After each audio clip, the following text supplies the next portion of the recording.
भागवत गीता अध्याय 5 कर्म संन्यास योग। भागवत गीता के 5वें चैप्टर में हम जानेंगे कि अपने गोल्स को कैसे प्राप्त किया जाता है और किस तरह से हमारा शरीर हमको आलस में बांधने की कोशिश करता है।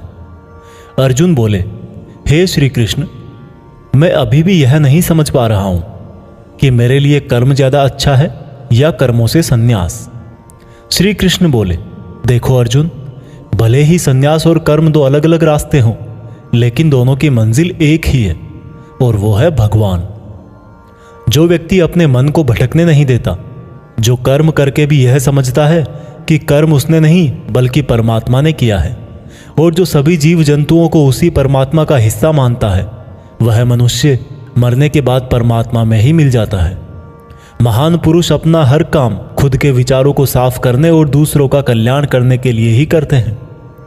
परमात्मा कभी भी मनुष्यों को बुरा काम करने के लिए नहीं उकसाता, बल्कि लोग खुद ही अपने क्रोध और मोह में आकर बुरे कर्मों के साथ साथ उनके फलों का भी निर्माण करते हैं।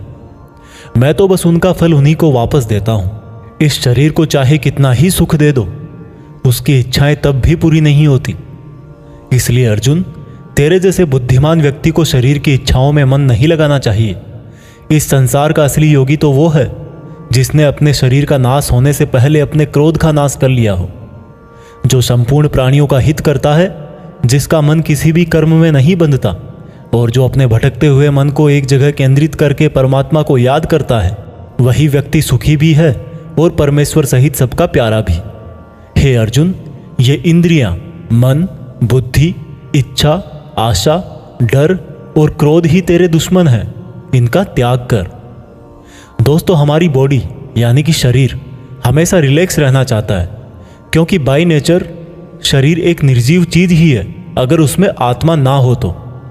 लेकिन हम यह सोच लेते हैं कि मैं तो शरीर हूं, ये मेरी आंखें हैं, ये मेरे हाथ हैं, और अब मेरा शरीर मुझे सोने के लिए बोल रहा है। तो इसका मतलब यह है कि आपका शरीर आपकी बुद्धि पर भारी पड़ चुका है। इसलिए आपको यह समझना होगा कि आप आत्मा हो और इस शरीर को आप अपनी बुद्धि से जिस तरह चलाना चाहोगे वह वैसा ही चलेगा। दोस्तों, जो रास्ते भागवत गीता में बताए जा रहे हैं वह मनुष्य को परमात्मा से मिला देते हैं, और अगर आप इन सब बातों को अपनी लाइफ में उतारोगे तो आप अपने सपनों को तो आसानी से हासिल कर ही लोगे। जैसे कि कहा गया है कि भगवान की प्राप्ति के लिए मन को वश में करना बहुत ज़रूरी है, ठीक उसी प्रकार से आपको अपनी लाइफ में भी मंजिल हासिल करने के लिए मन को वश में करना